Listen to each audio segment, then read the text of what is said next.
When the lawyer got to my name, I wasn't prepared for his voice to shake. To be honest, I didn't think my name would appear at all. However, that was irrelevant, not as you may expect. I will always remember that the presence of someone else in the room, someone whose blood I did not share, made me feel like I didn't truly belong. This was not a place where I belonged. This family is not the intended recipient. Why is she on the list at all? My cousin Alicia feigned bewilderment and blurted out her question. She is not blood. She's adopted, isn't that right? There was silence in the room. The room remained silent. Nobody gave me a look. Not even my mother gave me a look. Not even Mom was present. The most painful aspect was that my mother, the one who used to rock me to sleep, read bedtime stories to me, and tie my shoes, sat there and said nothing. Her hands were neatly folded in her lap. Her eyes were downcast as if she had no involvement in the situation, and her lips were squeezed into a thin line. Heat rose up my chest, blossoming beneath my collarbones like a fire I was fighting furiously to put out. I was trying not to cry. I was determined not to cry in their presence. I am not in their presence right now. I simply grinned. I'm accustomed to this, says that sour smile. Since I was. I knew as soon as I was old enough to comprehend the murmurs. The extra was mine. It was a situation of generosity. When they didn't think they would be able to produce another kid, they took in the daughter. They adopted me when I was 4 years old, and they had my younger brother, Marcus, when I was 7. Then everything was different. It's odd how biology may rapidly turn love into a conditional relationship. Small things, such as a missed school recital or a forgotten birthday celebration, were initially the focus. Then it escalated to larger issues. Marcus received a brand new automobile on his 17th birthday, and college funds disappeared as soon as I inquired about them. However, being in that chilly office with folks I used to call family, brought a new type of sorrow. It was open to the public. It was unkind. It was deliberate, too. The lawyer uncomfortably cleared his throat and proceeded to read the will. 3 weeks prior, my father had died. Although he was far from flawless, he always treated me as his own. It's really his. He helped me with my science projects late at night, taught me how to ride a bike, and even escorted me down the aisle at my wedding. I continued to believe that there was love in this family because of him. Therefore, when he left me a modest cottage upstate in his will, the one we used to visit each summer, I felt a glimmer of hope that perhaps I wasn't as forgotten as I had assumed. Alicia laughed and responded, "That's absurd. Marcus should have that spot." Mom simply sat there, quiet. The others whispered behind manicured palms as they drifted out in 2s and 3s. Once the meeting was over, I tried to breathe through the constriction in my chest as I stood motionless and gazed at the shiny floor. Then I heard Marcus's low, slightly derisive voice behind me. "Giving the house to someone who truly belongs in this family is something you should do." I gently turned around. Dad left me to complete the task. He gave a shrug. At the end, he wasn't thinking straight. I tightened my jaw. I had the opportunity to say anything scathing or harsh. I chose not to. I simply picked up my coat, gave a single nod, and left. The chilly air felt like a wall to me. Block after block, I continued to walk until the lawyer's office was only a faint recollection. I kept walking until I could finally breathe. It wasn't the house that hurt. It wasn't even Marcus's arrogance or what Alicia had said. It was when I at last realized where I fit within this family. I was not the daughter, but rather the sister. This is not the daughter, but rather the sister. Just the girl they used to bring home, the stand-in, the specter. When I came to the old coffee shop outside the train station, I stopped strolling. The smell of burnt espresso and wet pavement, which had rained earlier, enveloped me like a familiar, even reassuring sensation. I took out my phone, sat down by the window, and gazed at the picture of my dad and me on my wedding day. His arm was wrapped around me, and he was grinning broadly and warmly, as if I were everything. However, he had vanished. The others remained here as well. I'm still here, cruel nonetheless. I took a sip of my bitter, overheated coffee and allowed the burn to serve as a reminder that I was still alive, standing. However, something had changed within me. Perhaps it was the room's stillness. Mom's eyes remained fixed on the table, seemingly oblivious to Alicia's words. Perhaps it was Marcus's grin or the fact that nobody had defended me. As of yet, I had no idea what I was going to do. However, I was aware of one thing. I was not going to remain silent any longer. At that point, I realized I had to take action. This was not always the case. Years have passed since I felt like I really belonged. I used to think that love could overcome anything when I was younger, that perhaps they wouldn't perceive me as different if I just put in enough effort, smiled brightly enough, or received straight A's each semester, as the one that was adopted. I still vividly remember the first time I heard that name. I was 8 years old. My aunt turned to my mom and said, "She's sweet," after I brought her an extra napkin while she was around for dinner and drinking her wine a bit too loudly. For a child who was adopted, she didn't utter a word.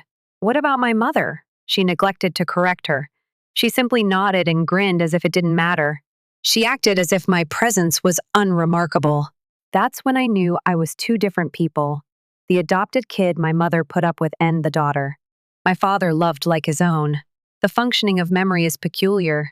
You would think that I would cling more firmly to the excellent ones, but I don't.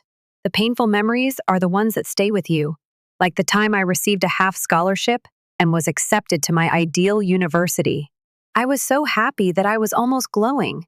I hurried home, holding the note tightly, anticipating at least a hug or some balloons. Marcus was sulking on the couch instead. It was his third time failing his driving exam. My mother said, "Don't rub it in his face, okay?" I wasn't. I didn't. All I wanted was for them to feel proud. However, I discovered that they saved pride for their biological child. Marcus received multiple opportunities to learn and grow. There were new teachers, expensive courses, and even a self-discovery summer in Italy. The atmosphere was quiet. Additionally, I always received the same response when I asked for assistance. "We've already done a lot for you." A lot. It's like having a roof over my head, like giving me food. For example, I often fail to express my gratitude for every sliver of love I receive. Please understand that I adored them. I truly did, God. Specifically, I was influenced by my father. Only he ever gave me the impression that I wasn't a burden.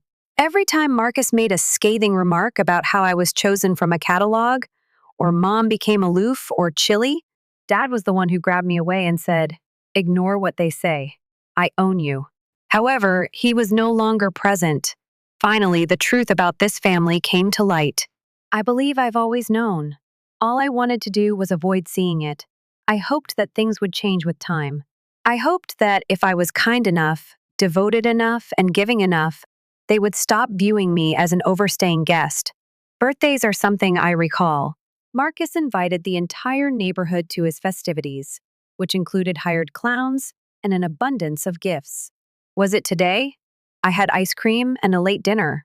Oh, if I was fortunate. I recall Christmas. The first would spend hours crafting unique presents, such as photo frames, embroidered scarves, and other mementos. Someone gifted me candles, sale bin lotions.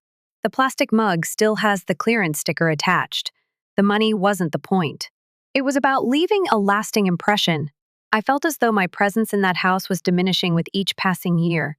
Still, I stayed. I believed I owed them, so I stayed. They taught me that adoption was a sign of good fortune, and good fortune requires appreciation. However, I've discovered that being grateful doesn't imply being silent. Furthermore, staying in someone's shadow does not entail abandoning your value. After Dad passed away, everything was different. Or perhaps his presence was the glue holding things together before it broke. The mask fell away from him. My mom grew icier. Marcus developed a sense of entitlement. And me? I simply vanished from view. I sat by myself in my flat the night following the will reading. As if to drown out my thoughts, the rain began pelting down on the windows. Quietly, I perused old photo albums that I had personally curated, as opposed to those I received. I looked through holiday photos and school portraits, but one in particular drew my attention. It was a Christmas picture of the family. Everybody was grinning. Everybody wore identical pajamas. Except from me. I was handling the camera remote control while standing off to the side wearing a simple t-shirt. Most of their recollections don't even include me. It was me who took the photo. I realized then that I had spent my entire life trying to acquire something that had never come to me freely: love, a sense of belonging, a location. And now, in front of witnesses, I was now being told aloud that I wasn't worthy of being remembered. Because I wasn't a blood relative, I didn't deserve to be a part of my own father's legacy. I spent a lot of time looking at that picture, and something changed deep within me. Perhaps it was rage. It might have been fatigue.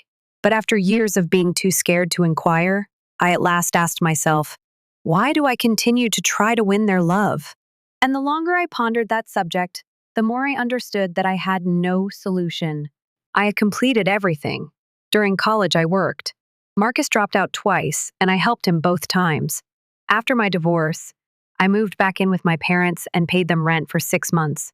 I never made any requests, not once. I was a footnote, though. The detail was crucial. I was worn out. I'm sick of having to prove myself to those who thought I wasn't good enough a long time ago.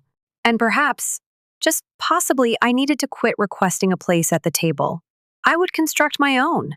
I didn't cry in the morning. I refrained from screaming. Sitting quietly with my coffee, I watched the steam rise as if it were attempting to carry away my suffering.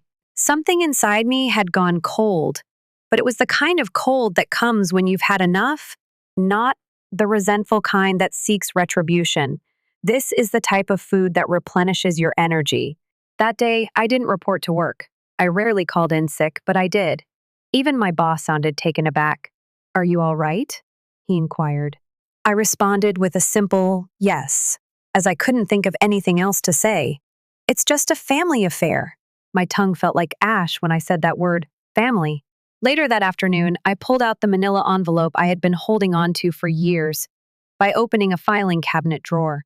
Copies of the house deed, insurance, and some handwritten notes regarding my father's wishes were among the papers he had handed me. Though he never said it aloud, he had begun subtly and gradually transferring things into my name. I assumed it was because he had faith in me. I was unaware that he was protecting me. However, there was one thing he had overlooked. I have witnessed the brutality of my mother and the avarice of my brother. Since I was 25, the house had been in my name. "A gift so you'll always have a place to come home to," Dad added. However, inexplicably, the gift vanished. Sold. I was completely unaware that it had occurred. I traced the signature line on the deed copy with my fingers. My name is clearly visible. I should have received notification. I ought to have signed off. However, I hadn't, which implied that it was forged. Someone committed fraud. Something heated rose in my chest, but it was focus, not terror. The focus was cold and piercing. For the first time in years, I didn't feel small. I knew. My phone rang that evening, Marcus. Before responding, I gazed at the screen for a whole minute. He said, "Hey," as if we hadn't been in the same room a few days prior, when my whole existence had been rejected. "Are you all right?" he inquired. "Why wouldn't I be?" Flatly, I said. A pause occurred. "You understand regarding the will. Mom was just upset. She probably didn't intend that. She didn't want me brought up. It's not an error." He cleared his throat. "You are aware of her personality." "Yes, I do," I said. "I need one more quiet moment. In any case, do you think you could lend me any money this month? Could you extend the loan only until the arrival of my next paycheck?" It was there. It was the source of the call. At that moment, I could have burst. I hurled all of my words at him like blades. However, I didn't. Rather, I said, "Let me consider it." I hung up after that. I began collecting papers that evening. I started gathering bank records, emails, and text messages. On my laptop, I consolidated everything into a single folder and made 2 backups. I called a lawyer, a quiet but intelligent person I had met at work. Next week, we schedule a meeting. They continued to perceive me as the reserved girl in the corner. I was the person who silently paid the bills, cleaned up the mess, and took the pictures. They had no idea what was going to happen. I had to test something first, though. My mother asked me to join her for dinner the next Sunday. She said, "Marcus is grilling. It will be pleasant." Good. I arrived 15 minutes ahead of the scheduled time. Marcus pulled into the driveway with a brand new set of golf clubs in the back seat, and I watched from my car. He was unemployed. No savings. I have no idea. He did, however, have clubs. I gripped the steering wheel tightly, then relaxed. I reminded myself to breathe. Simply take a breath. It was a predictable dinner. Marcus was commended by Mom for assuming responsibilities and lending a hand around the house. Mom hardly acknowledged my efforts. I brought a chocolate pie from a nearby bakery for dessert. Nobody touched it. The supper was almost over when I said a silent sentence. This week, I had a conversation with a lawyer. Fork stopped. Eyes looked up. Just organizing my finances, I added, grinning subtly. Mom blinked. Oh? Yes. When you start browsing through property records, you'll be amazed at what you discover. For example, you'll find out who owns what. Who signed the document? Marcus chuckled uneasily. You always enjoyed that dull stuff. I took a sip of my water. When it's illegal, it's not dull. There was a chilly silence around the table. They were still unaware of my depth of knowledge. I wanted people to wonder, though, to perspire. My mother led me to the door after supper. You're acting weird, she said. I'm being cautious, I answered. There's nothing to be concerned about. I looked her in the eyes and replied, That's the thing, neither do you. If you didn't do anything wrong, she twitched her face. Her twitching was only temporary. I didn't say goodbye. Marcus gave me another call that evening, 3 times. I didn't respond. Rather, I texted only one message. I am aware of what you did. There is no punctuation, that's all. I woke up to a lengthy series of texts the following morning. I have no idea what you're discussing. Is your anger a result of your will? Mom was just upset. Don't go overboard with this. Come on, we share a connection. Family. Now the word felt hollow. However, it was just what I needed. D. The more they talked, the more they revealed. I wasn't finished listening either. I didn't reply to the text. The text was not addressed to Marcus. The same applies to my mother. Rather, I became silent. Silence like that makes people uneasy. People have become accustomed to your reassurances. They have grown accustomed to your affirmations and your nodding, to your compliance. They are unsure of what to do when that vanishes. I no longer went to the house. I stopped responding to invitations to supper on the weekends. I watched texts pile up unopened and let calls ring. They grew louder the longer I remained silent. Initially, it was informal. Are you all right? You haven't contacted me. Do you want to get coffee? Then it became tinged with guilt. You're exaggerating. We have a connection. We don't disregard one another. Lastly, accusing. Just because you're angry doesn't mean you should punish us. You are aware of what Dad would have desired. What would Dad have desired? The man they hardly ever mentioned anymore. They packed away his possessions before the funeral flowers faded. I didn't respond. I went to see my lawyer instead. We discussed everything, including the falsified signature on the property sale, the inconsistencies in the account transfers, and the lack of official documentation pertaining to my deed holder removal. Everything seemed to be a facade, and it was falling apart now. After reviewing the documents, my attorney, Jillian, reclined in her chair. She said, This is going to get messy. I told her I knew. I'm prepared. Jillian gave a small smile. You have been silent for far too long. They will never anticipate this. Letters had been sent by the end of the week, monitored, sealed, and official. I dedicate this one to my mom. I dedicate this to Marcus. To the lawyer who had assisted them in completing the illegal transaction, I extend my gratitude. On Monday morning, they would get them. And me? I got flowers for myself.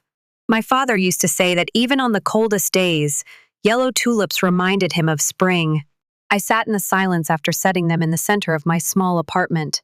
My mother contacted me 6 times in a single day that weekend, then 10. Next, 23. I didn't respond. I went out for breakfast by myself on Sunday morning.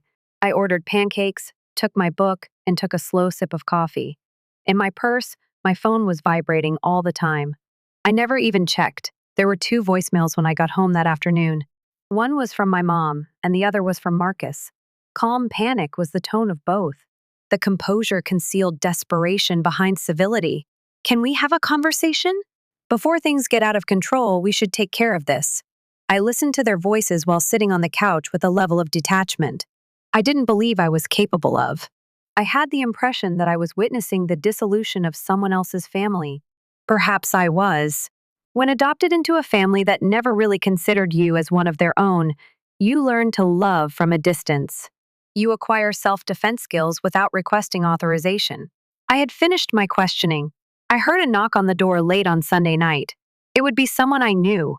I slowly opened it. My mother was there, wearing her finest coat, which made her someone I could trust. "Can we have a conversation?" Her voice was tight as she asked.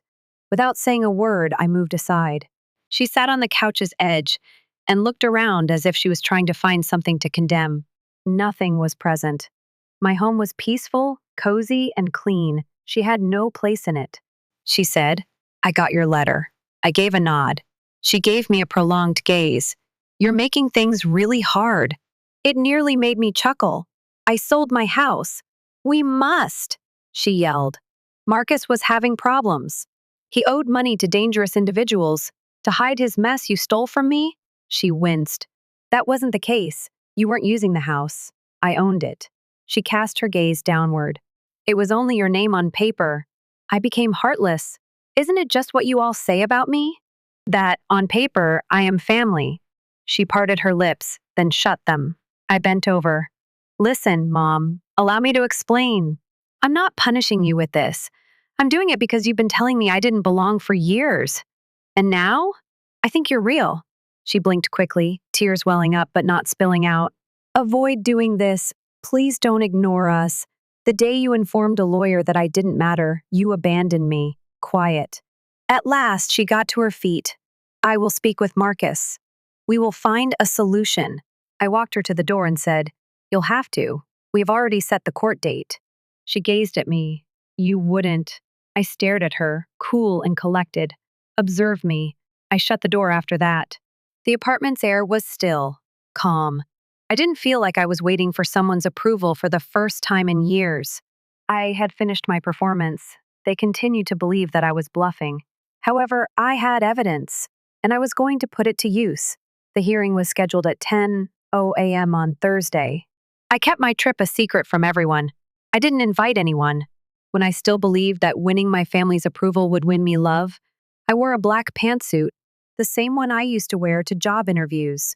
Putting on my quietest heels and brushing my hair back, I entered the courthouse like an unpredictable storm.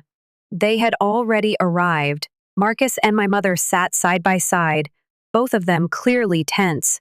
She had too much crimson lipstick. He had a twisted tie. When I entered, they didn't give me a look. Nevertheless, I took a seat across from them. Despite their best efforts to hide it, I could feel the fire radiating from their humiliation. "Let them try to lie," my lawyer muttered, putting a hand on my shoulder. "We have receipts." And we did. Emails. The emails contained detailed records of transactions. The chain of falsehoods began with rumors and culminated in the theft of goods. The session was called to order by the judge. It wasn't long. It was cruel, and I only needed it. "This is ridiculous," Marcus mumbled as he suddenly jumped up when it was ended. "She is merely attempting to destroy everything." Slowly, I turned to face him. "Marcus, no. Everything was damaged by you. All I'm doing is holding up a mirror." He started to reply, but my attorney interrupted. "Let's not allow this situation to escalate. It's too late, because my mom also got up. For what purpose are you doing this? A home?" Then I chuckled quietly, sourly. "No," I replied. "I'm taking care of myself. You forgot every birthday." "You referred to me as your foster project in front of visitors on multiple occasions. For each instance in which you allowed your biological children to ignore me, because I was lucky to be here." The courtroom fell silent. The bailiff seems uneasy as well. My mother was surprised and fell silent as she gazed at me.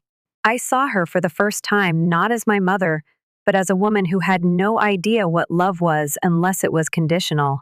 Marcus had already started to leave. Coward. I went outside and inhaled deeply. Despite its sharpness, the morning air didn't sting. I received clearance. My younger cousin Lisa, who had always been friendly but too reserved to really say anything, texted me later that night. "I heard the events. You have my admiration. Of all of us, you were always the strongest. I spent a lot of time looking at the message, then answered, "Thank you. You don't realize how much that means." For them, the days that followed were chaotic. According to Jillian, the judge blocked the family's access to several bank accounts while additional research was conducted. No withdrawals were allowed, no swaps, no lies, and they were angry. They made a call. They sent a message. They even wrote letters. I paid them all no attention. I wasn't finished, though. I came back home one Sunday afternoon. Before they sold it behind my back, the title bore my name. Now it was empty pending legal action. The buyers withdrew as soon as the legal issues became apparent. I brushed my fingers on the walls as I moved across the corridor. Years ago, I had painted those walls myself. Light blue, gentle, hopeful. I had changed from that version of myself. I attached a message to the door in the living room. It said, "I didn't belong, you said. In fact, I built this place. Everyone else tried to rip it apart, but I held it together. Even if you may have removed my name, the law will now permanently ink it back." I shut the door after myself. My mother stood to make a toast 2 weeks later at a small family get-together, to which I had not, of course, been invited. She was acting as though nothing was wrong in an attempt to save face. She was smiling broadly, as if the walls behind her were not crumbling. However, the courier entered the garden midway during her remarks. He had an envelope in his hand. The envelope was lawful, signed, and stamped. He approached her directly. He said, "This is for Miss S. Carter." She became pale. She opened the envelope while everyone silently watched. "I have enclosed a notice of complete property reinstatement in my name. This notice is accompanied by a caution regarding ongoing financial scam attempts." Stunned, she looked about. And me? I emerged from the hedge I had been standing behind the entire time, clad in cream. Be calm. Bright. Her gaze locked with mine. She remained silent. I grinned. I exclaimed, loud enough for everyone to hear, "I didn't come here to fight. I wanted to emphasize that my adoption does not make me disposable." I turned and left after that. I left before the whispers, the unraveling, and the gasps. I didn't have to. They would never again disregard me after that. Peace didn't feel like that to me. Unknown. Be neither triumphant nor boisterous. Simply be silent. Still. It felt as though you were on the verge of flinching when you stepped into a room and discovered that the clamor had ceased. My phone remained silent for days after everything went haywire. Don't text.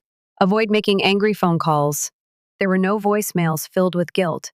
There was nothing but quiet. I anticipated feeling empty. Instead, though, I felt lighter. The court's decision was complete. Legally, the house was once more mine. This was not a token gesture, nor a contingency plan in case Marcus didn't work. It was entirely mine, and properly so. Because of their obvious intent to defraud, their appeal was denied. Public humiliation befell my family. Rumors started to spread in the neighborhood, where they used to host Christmas parties and barbecues with staged grins and phony charity events. I didn't start any gossip. I didn't make any social media posts. Nevertheless, news spread. And it was sufficient. I've heard that Marcus lost a significant client once they learned of his financial irregularities. A friend forwarded the local news site, "Family Business Under Fire After Inheritance Scandal," to me. I choose not to click on it. I didn't have to. That week, my mom called 3 times. I didn't respond. The following day, she gave it another go. She left a voicemail this time. "This wasn't how it had to be. I still consider you my daughter, regardless of what the documents state." I removed it, because if I've learned anything from this whole experience, it's that love has its limitations. Isn't affection. It's a command. Manipulation is what it is. According to their terms, it's survival. I had finished surviving. I desired to survive. Over the next 3 weeks, I worked to emotionally and physically repair the house. I threw out every photo that made me feel like an outsider in my own life. To impress guests, they insisted on preserving the stiff, formal furnishings, which I gave. I rolled the windows open. I let the areas that had been covered in stress for so long be touched by sunlight. I took another breath. Someone knocked on my gate one morning as I was taking care of the little garden in the back. Lisa was the one. My cousin. She smiled tentatively while holding a platter of cookies. She added, I know I never spoke up before. However, I always witnessed their treatment of you. I apologize for my silence as well. I blinked vigorously. The cookies weren't the cause. The apology itself wasn't the issue. For the first time, a member of that family accepted the facts without attempting to distort them. Come in, I muttered. You don't need to say sorry. However, I appreciate you seeing me. We discussed everything but the past while we sat on the porch. That alone was a gift. A letter came later that week. It was written by hand, sloppy handwriting. My father gave it to me. I knew you wouldn't answer, so I decided to write instead of phoning. I apologize for not shielding you from them. I let your mother make all the decisions, and since it was simpler, I accepted them. I now realize that convenience isn't always preferable. Our family has never experienced anything better than you. We viewed you as an outsider. I apologize. I wish you tranquility. Father, the first read it twice. After folding it, I put it in a drawer and turned to leave. Hearing someone apologize does not bring peace. It's the realization that you don't need them anymore. I began taking care of myself in small ways. I am attending photography classes on the weekends. She was walking barefoot on the shore, preparing breakfast leisurely, letting the windows open while sleeping. I also grinned more. A man sat at the table next to me one afternoon at a little cafe downtown. He inquired what I loved to shoot after noticing my camera. I answered without thinking, although there are moments when it feels like the truth. He grinned.